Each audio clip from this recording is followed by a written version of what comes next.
é o sentimento da população sobre a ocorrência do fato criminoso, notadamente aquele que mais macula a gente, que é o crime doloso contra a vida. E o tribunal do júri, ele tem uma peculiaridade, ele tem que julgar o homem pela bitola comum.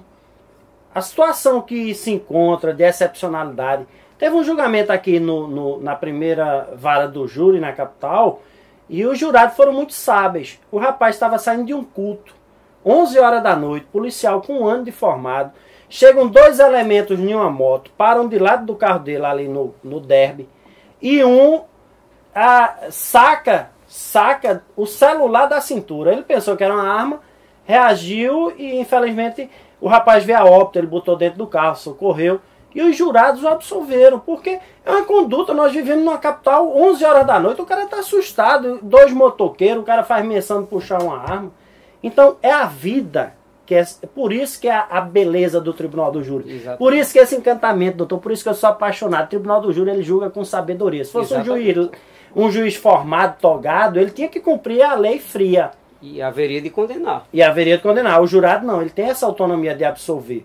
Agora, nós temos tido a atitude alvissareiras do Supremo Tribunal Federal. Essa semana o habeas corpus 111.815, que anulou uma instrução porque a juíza perguntava não cumprir o artigo 312. O senhor viu essa? Melhor dizendo, né? O senhor viu essa decisão? Vi essa decisão. Com relação a isso, eu acredito que a decisão está correta, porque era o que eu estava dizendo, essa margem de interpretação alargada que os magistrados estão dando às normas existem para direcionar a compreensão, é óbvio que ela não engessa, mas notadamente nesse dispositivo 212, que estabelece de uma forma muito clara, muito objetiva, como deve ser feito a inquirição da testemunha no cross-examination.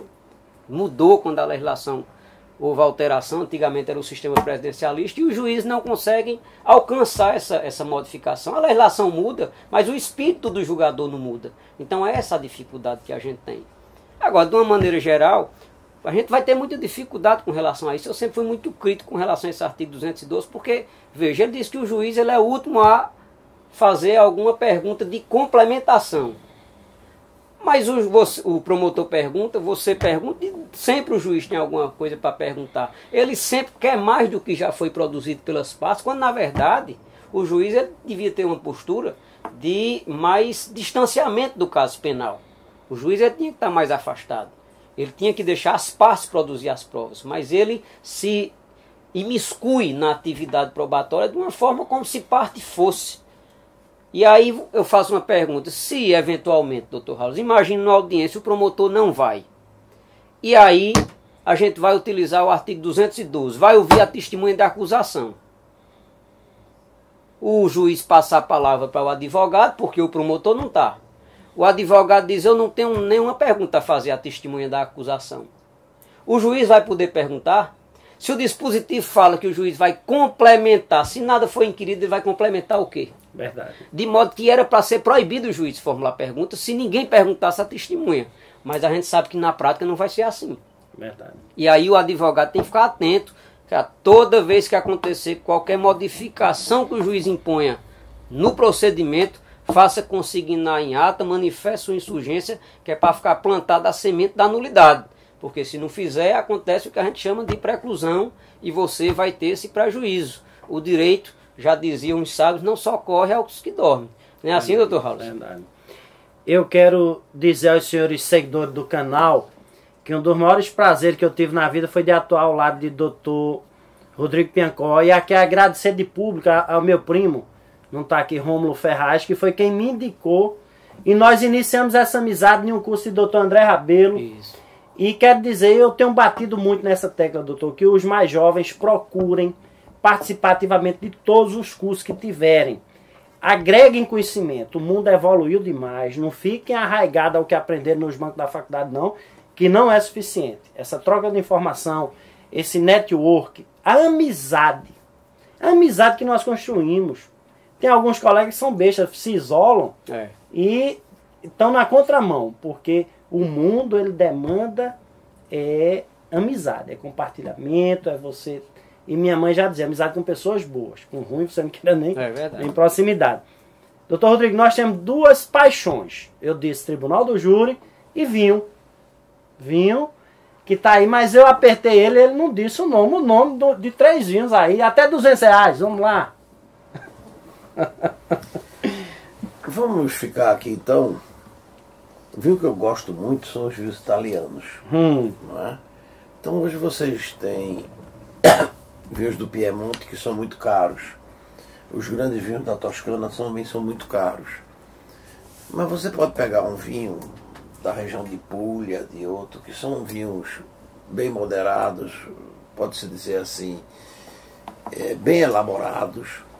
E é um vinho que você desfruta dele no complemento de uma refeição, né? Porque para isso é a melhor hora de você degustar o vinho. Eu não vou citar nomes. Muito vinhos, bem. Mas eu vou lhe dizer o seguinte, aqui na América do Sul, eu gosto muito do vinho da Argentina. Né? O Malbec. Pode ser um Malbec que não seja um Malbecão. Um Malbec bem definido, não é? Mas hoje a Syrah é uma uva que eu acho que é a uva do futuro. O Shiraz, porque é uma uva persa, né?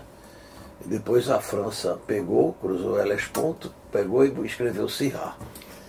Eu acho que até também no Chile você pega um Syrah. Zé, agora eu vou contar uma história tua. Eu sou matuto, sertanejo, vou puxar a farinha pro meu saco. Bicho, eu tenho da Petrolina. Tem um vinho da Rio Sol. Bem. Que vinho gostoso. Da Miolo lá também. Olha, você tem umas vinícolas ali em Petrolina excepcionais. Pronto, então vamos lá. Lá pro São Francisco. Não é Petrolina. É Lagoa Grande. Casa Nova. Então, falando de Rio Sol, existe uma revista especializada em vinho muito famosa chamada Wine Spectator. Esse cara chama-se Mervyn Shankin, que é fantástico, né? Ele também fala muito de charuto. Cigar Aficionado é outra revista que é difícil chegar aqui. E ele todo final de ano ele faz o top 100. Na ótica dele, os melhores vinhos, os 100 melhores vinhos do mundo. O Brasil, infelizmente, nunca foi citado. Foi citado uma vez, eu não vou dizer a data porque eu não me recordo, 2012 talvez, ou 90, eu não me recordo. Um vinho da Rio Sol. Que é Paralelo 8. Então o único vinho que eu posso dizer que foi citado fora do Brasil como um vinho entre os 100 melhores do mundo foi da Rio Sol. Olha, eu passei... Então, fundamentalmente, eu não curto muito vinho que você chega, produz uma safra, depois produz outra e junta ela no mesmo ano. Aqui o sertão não tem inverno, não, tem chuva e tem sol.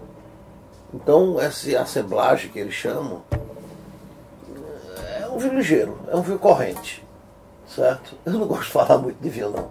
Eu queria só permissão, você fala. Eu fiquei muito empolgado no que você disse. Eu sou fã do direito penal, razão pela qual eu fiz direito, não exerço a profissão. Até porque tem um preceito jurídico, né? Absolvere debet judicis pontius indubio condenare. Antes absolver o culpado do que condenar o inocente. Ali não tem meio termo não. O jurado diz o sentimento dele, partindo do pressuposto que direito é uma ciência interpretativa, não é exata. Exato. Então se você for deixar o advogado que ganha X ou ganha Y, e o fulano de tal que dá X ou dá Y, envolve muitas circunstâncias que eu não queria entrar no mérito. E aí não, aí existe pureza. Então eu sou fã, me permitam, de vocês. Muito obrigado, a gente fica honrado de lisonja, seguramente. Olha, doutor Rodrigo Piancó, novamente eu digo da minha suspeição em relação a ele. Ele estava me devendo há um tempo essa visita, está pagando hoje. É um homem lá de São José do Egito. E as poesias, meu poeta? Rapaz, Eu sou lá de São José do Egito, eu sou da capital da poesia, com um orgulho danado. Lá diz o seguinte, Raul, que quem não é poeta é doido e quem é doido faz poesia. Eu não sou poeta, eu estou mais pro doido, certo? Então eu sou mais de decorar alguma coisa de grandes poetas que tem lá. E aí eu vou falar, a gente tem Antônio Marinho, do Encanto e Poesia, a gente tem Vinícius Gregório, uma geração nova, uma safra nova de grandes poetas que tem lá. Aquele rapaz novo que vivia aí declamando poemas, é Antônio Marinho. É Antônio Marinho. Hoje ele faz parte do grupo Val Patriota. Val Patriota é tio do Antônio Marinho. Val Patriota. Antônio Marinho tem uma turma boa. É filho de Bia Marinho, tem uma turma, tem um grupo chamado Encanto e Poesia. Encanto e Poesia. Que é fantástico, está aí espalhando poesia e levando o nome do sertão da gente, do Pajeú, para todo lugar desse país e de uma forma positiva, de uma forma maravilhosa. Já que a gente está aqui com um mestre, né, um sommelier reconhecido no país e até fora, e a gente está falando de poesia, tem uma poesia que, se a memória não me falha, é de Manel Filó, que dizia: eu acho que não convém falar de quem bebe um porre, porque se quem bebe morre, sem beber morre também. Apenas quem bebe tem suas artérias nasais, trata das fossas nasais, controla o metabolismo, cachaça no organismo é necessário demais. E hoje é sexta, vamos tomar uma, encerrar aqui, doutor Rodrigo, agradecendo. Deus o abençoe grandemente, você sabe do meu respeito, minha admiração. Zé Luiz aqui, rapaz, eu tenho um carinho dessas pessoas que a vida nos proporciona conhecer. Bem, suas palavras, suas considerações aí, seu conselho por mais novo. A recíproca é verdadeira. Eu estou muito lisonjeado de participar com vocês nesse momento. Bem, doutor Raul, foi uma alegria. A gente estava se devendo esse encontro, mais por culpa da agenda dele, que é um homem atribulado. Com muito lisonja que estou aqui hoje, nesse canal que já é um sucesso, o Orgulho de Ser Criminalista, já extrapolou as fronteiras do nosso estado de Pernambuco, está aí se enraizando pela Bahia, por Goiás e vários outros locais. E eu estou sempre à disposição. Olha, o que eu diria para os advogados, principalmente os novos, é que sejam combativos dentro da legalidade, da lealdade. Para fazer isso é preciso conhecer o direito, é preciso estudar muito, é preciso estar se atualizando diariamente. Veja que a gente está comentando hoje aqui uma decisão de ontem, do ministro Celso de Mello, do Supremo Tribunal Federal. É preciso a gente estar antenado, o direito ele é dinâmico, ele não para. Não se acovardem, é o principal ponto, diante de injustiças, só porque há de um lado um magistrado, porque a função do advogado é exatamente essa, é ir buscar o rapaz lá no último degrau, contra tudo e contra todos, contra o Estado Todo-Poderoso, contra a polícia, contra o Ministério Público, muitas vezes contra o juiz, quando não deveria ser contra o juiz não é para ter interesse em processo penal. E a gente é quem vai na última trincheira, junto com o acusado, para mostrar que existe um direito ali, que existe uma versão que deve ser apurada com imparcialidade para se aplicar a justiça. Eu digo aos novos advogados que estudem muito, leiam bastante e que tudo que acontecer na audiência, conseguindo em ata, faça a insurgência, porque senão preclui, e esse é o grande problema. Lutem, impetra habeas corpus, mandado de segurança, recursos, não se acovarde, não baixe a cabeça. Esse homem aqui representa o que o canal tem de melhor, orgulho de ser criminalista.